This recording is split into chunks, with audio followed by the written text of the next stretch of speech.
Padamihin lang natin yung views.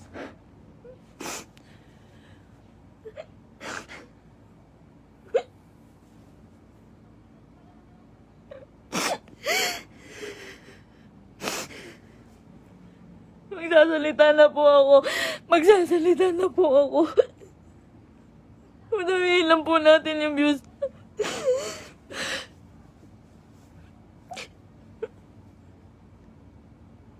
Magsasalita na po ako.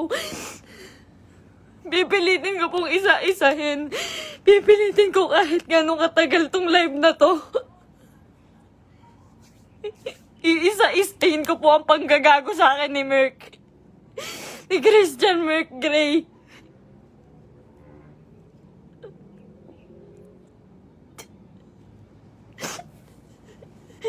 Ginago po ako ng taong yon. Ginamit po ako ni Christian Merc Gray.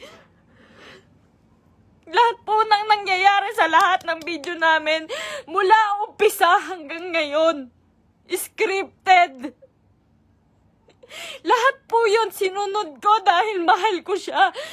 Dahil gusto ko ibigay yung buhay na gusto niya. Kung magtataka po kayo kung bakit maraming nawawala sa amin sa Team Merpay dahil sa kanya. Dahil po sa ugali ni Merc. Napakademonyo po ng ugali ni Merc. Ginago niya po lahat.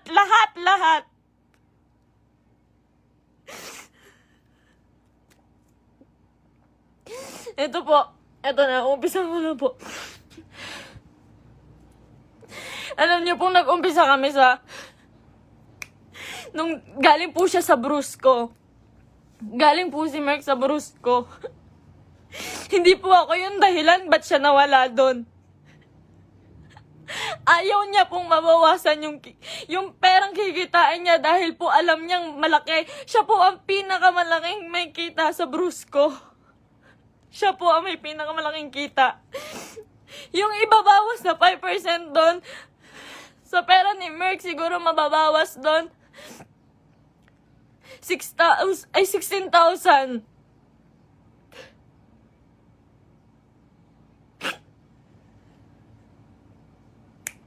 Lahat po ng kaibigan niya, ginamit niya. Hindi ko na po kasi kaya eh.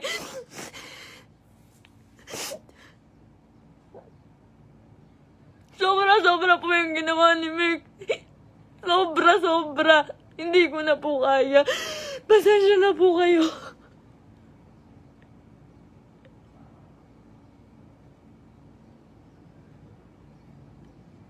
Napakawalang hiyang tao niyan ni Merc. Lahat po ginago niya, pamilya ko. Lahat po ng tao sa paligid niya, ginamit niya po. Scripted po lahat ng nangyayari. Sinusunod ko po siya. Kung makikita niyo po, lahat po ng video namin, puro bastos dahil po yun sa kanya. Ayoko po nun, walang may gusto nun.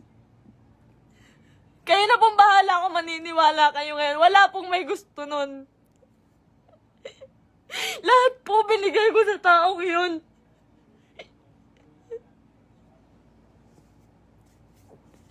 Lahat po ng panggagamit sa katawan ko, lahat po ng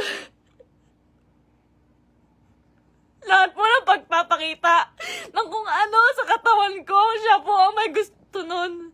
Nagagalit po siya pag aayaw ako. Ang sasabihin niya, para sa atin to. Para sa atin to. Pero hindi ko naramdaman dahil po, napakalaki po ng kinikita ni Merc. Wala po siyang binibigay sa akin. Kung sasabihin niyo po na pera lang ang habol ko sa kanya. Kung makikita niyo po yung bahay namin, hindi niya po napagawa yun. Hindi niya po pinagawa yung bahay namin. Uunahin niya pa po yung iba. Sa laki ng kinikita ni Merc, sa milyon na kinikita niya sa isang buwan, 5,000 lang po ang binibigay sa akin yan, pati kay mama. Sa magulang ko po, 5,000 lang po, isusumbat niya pa. Mumurahin niya yung magulang ko.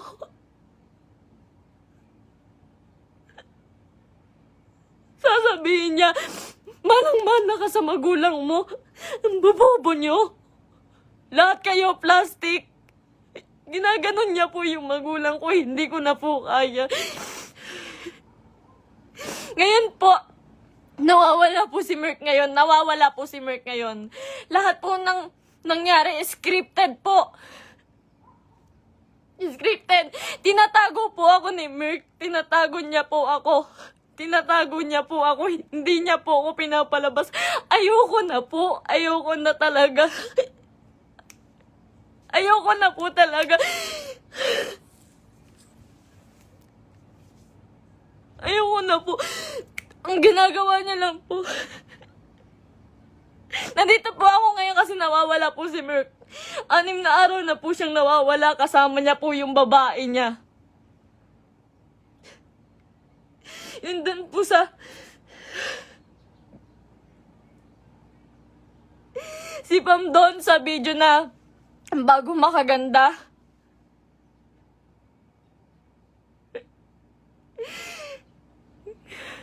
Huwag niya po sisihin yung kambal doon, si Chen Chen tsaka si Tantan. Yung Centeno twins po, huwag niyo po silang sisihin doon. Dahil utos po ni Merk lahat yun. Ako po, hindi ko na po kaya si Merk.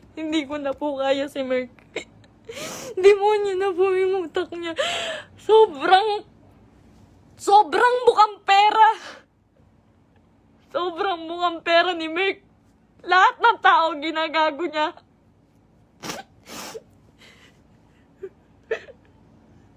Sinisira niya po yung nanay ko po. Yung nanay ko na nasisira na din po sa inyo. Yung sasabihan po yung nanay ko na mamatay ka na, siya po may utos nun. Ginagawa niya pong robot yung pamilya ko dahil sa akin na lang po tumitingin yung pamilya ko. Ba't nila sinusunod si Merk? Kada pupunta po sila sa bahay, may pagkain na sila, maghihintay kami ng script niya. Magagalit pa po yan pag nagkakamali ako.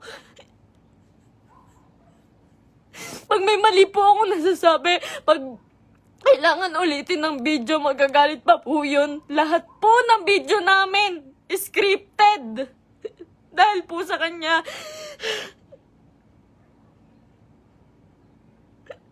Sobrang abusado. May babae po si Merk ngayon. Yung babae nga, yung Pam po.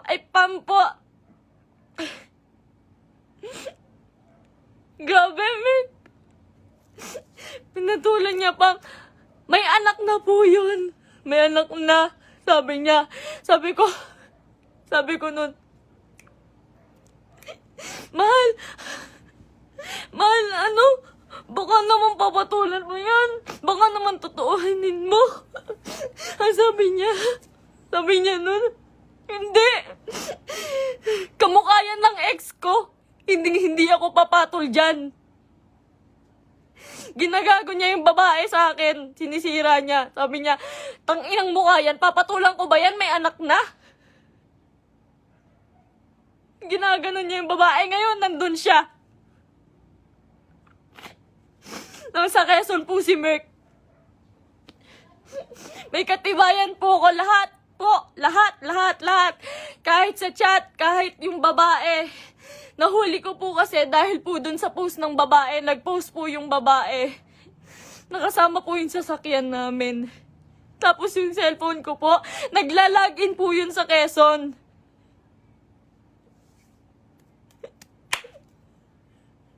Lahat po ginawa ko kay Merk. Pasensya na po kayo.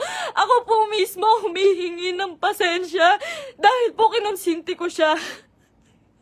Mahal ko lang po talaga. Ngayon lang ako natauhan.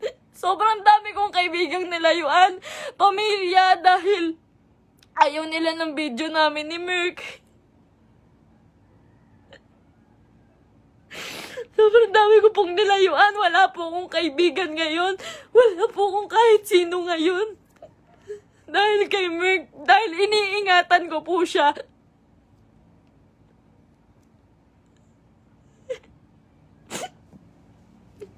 Kaya totoo po yung sinasabi niyo, scripted lahat sa amin. Scripted lahat ng buhay na binigay sa akin ni Merk. Lahat po ng pera niya sa kanya lang po. Sa laki po ng pera niya, nagkakautang pa po siya.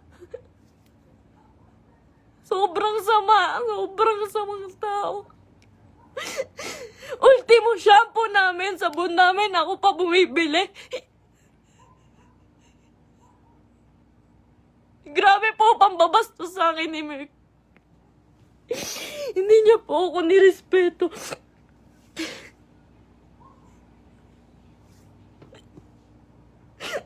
Nawalan po ako ng kaibigan dahil sa kanya. Huwag niyo po sisihin lahat po ng taong nakapaligid kay Merk.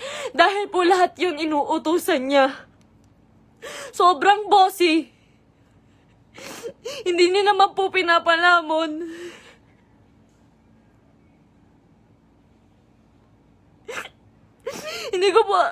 Hindi ko po in-expect na darating po talaga to. So, ilang beses na rin po ako niloko ni Merk about sa babae. Nung una, pumatol siya sa kaibigan ko. Pangalawa, pumatol siya sa pan. Pasensya na po kayo. Kasi alam ko po, scripted po yun eh. Pasensya na po kayo.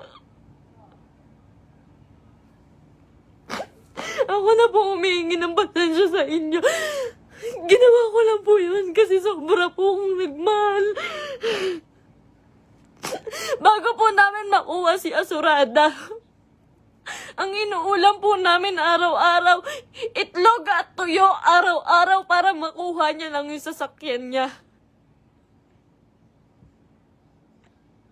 Lahat po ng meron siya ngayon,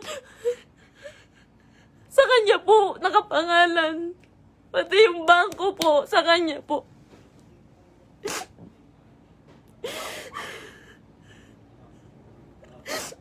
Paghihingi po ako sa kanya, hindi po yun magbibigay.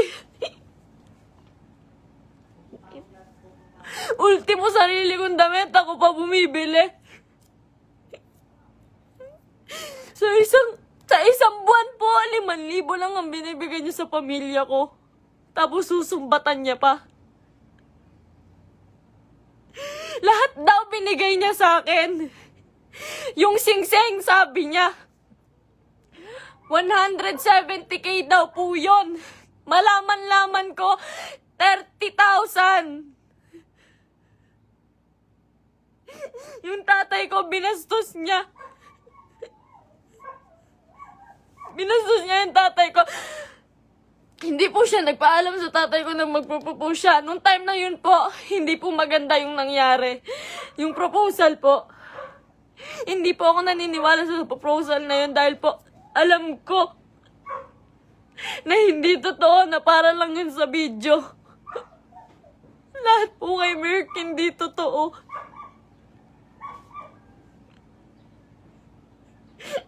Yung buhay niya, yung pagkatao niya, yung buhay na binigay niya sa akin, hindi po yun totoo.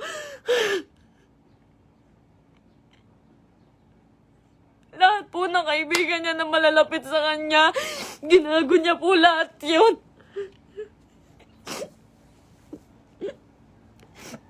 May nakakita po sa kanila dito sa Naik. Flex niya pa po pala yung babae kahit kanino. Pinakilala niya pa kung kani-kanino dito sa Naik. Sa mga taong malapit sa akin. Hindi niya alam.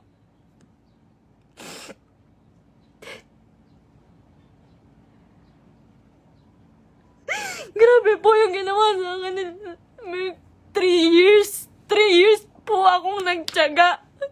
Isang buwan po akong nakakulong. Isang buwan po akong nakakulong sa kwarto. Kinukulong niya po ako kasi bawal daw po ako makita ng kahit sino kapitbahay. Nandito lang po ako pag uuwi po ako sa Antipolo. Madaling araw niya po ako iuuwi doon. Para walang makakita sa akin.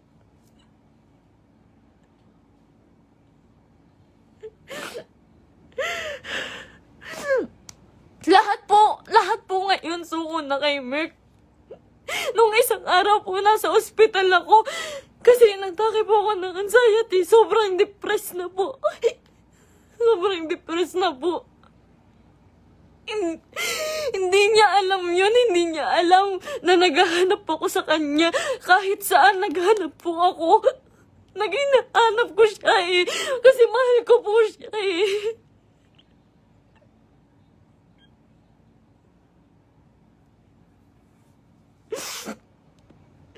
Ilang araw po wala akong tulog, wala akong kain, kakahanap sa taong yun. Tapos malaman ko na kasama niya yung babae. Huwag niyo pong sisisihin yung mga tao sa paligid niya dahil siya po ang naggawa nitong gulong to. Huwag niyo sisisihin si Kuya Mark, yung Centennial Twins. Kahit sino. Siya po ang gumawa nito. Sobrang boss po ni Merk. Sobrang pa-boss po. Sa lahat po ng video, kung makikita niyo po, lantad na lantad yung suso ko para lang mapanood ng mga tao.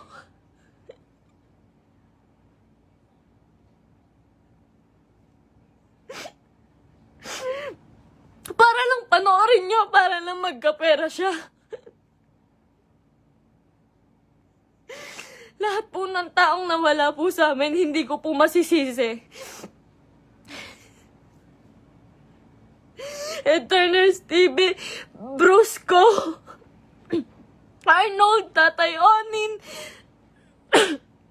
Marami pa pong nawala sa aming mga kaibigan dahil po sa kanya. Dahil hindi po nila kaya. Hindi po nila kinakaya si Merk. Nagmahal lang po ako. Pasensya na po.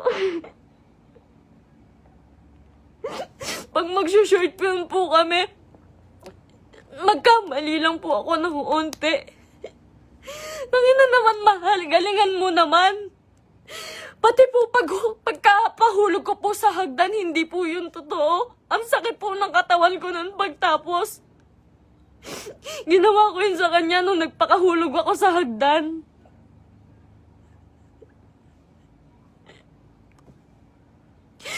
May mga pasa po ko lagi pag may nangyayaring hindi magandang prank. Lagi po ako nagkakasugat, nagkakapasa dahil po sa ginagawa namin. Hindi po ako nanghingi ng kahit piso kay Merk. Hindi po ako nanghingi ng kahit piso kay Merk. Hindi po. Lahat po ng account siya po may hawak. Kinukontrol niya po lahat. Hindi niya po mapagawa yung bahay ko. Sabi niya po sa CR namin, mahal, hindi ako magsi-CR dyan. Hindi po siya nag-CR sa CR namin sa bahay.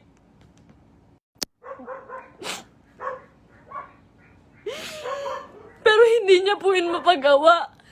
Tinitiis niya po yun. Kayo na pong bahala kahit hindi na po kayo maniwala. Hindi ko po kayo masisisi. Kasi lahat ng ginawa ni Merk, hindi totoo yun. Wala nang totoo kay Merk. Mahal na mahal ko yun. Ang dami kong ginawa para sa kanya. Alam po yan ang mga totoong kaibigan namin. Alam po nila kung gaano ako nagsasakripisyo araw-araw. Napakarami niya pong pera, pero ang dami niya rin pong utang. Hindi ko na po alam kung saan niya pinupunta yung mga pera. Kung makikita niyo naman po kasi sa mga video namin, wala po talaga akong hawak na May mga pangalan na damit, may pangalan na sapatos. Lahat po yun ako lang. Ako lang po.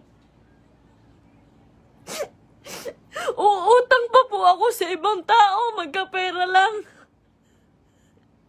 Lagi po akong umuutang sa ibang tao, magkapera lang.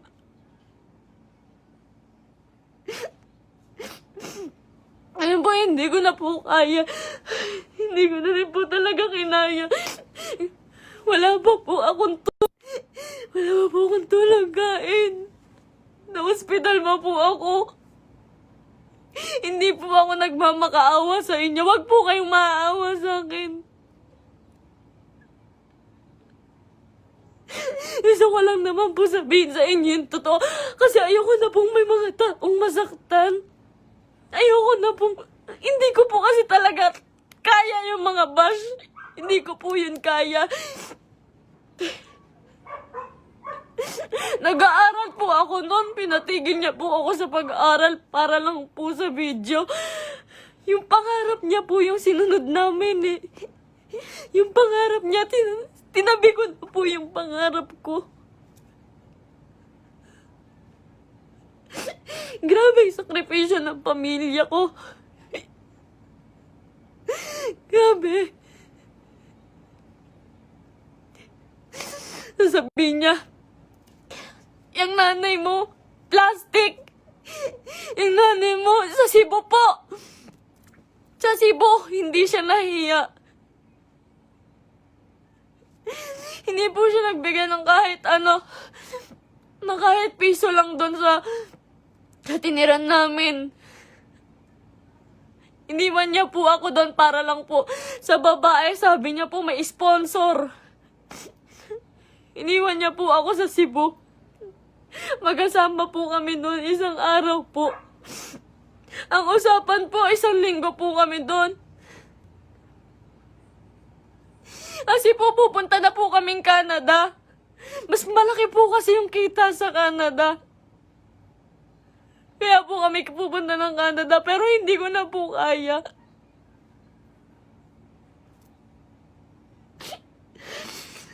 Ganito, ngayon, fiancé niya pa lang po ako, pero grabe na po yung ginagawa niya sa akin.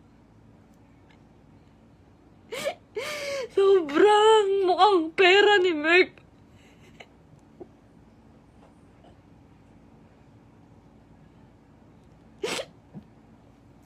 Magalit na po kayo sa akin, pero ginawa ko lang po yun kasi mahal ko po yung tao. Pasensya na po.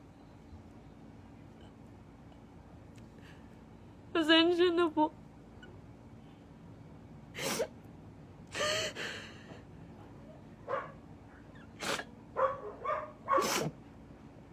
Ngayon po, wala pa rin po si Merk.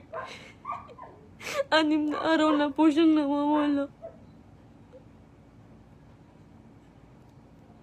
Pinabayaan niya po ako mag-isa nang walang pera. Wala po akong hawak na pera. Pinabayaan niya po ako. Iniwan niya po ako. Ang dami ko na pong utang ngayon kasi po wala akong hawak na pera. Tapos hahanapin ko siya.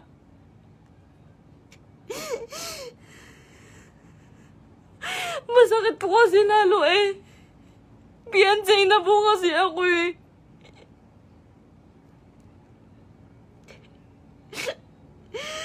Sobrang pasensya na po sa inyong lahat. Sobrang pasensya na po. Mahal ko lang po yung tao. Pero ngayon po suko na po ako. Pagod na po ako. Pagod na ako.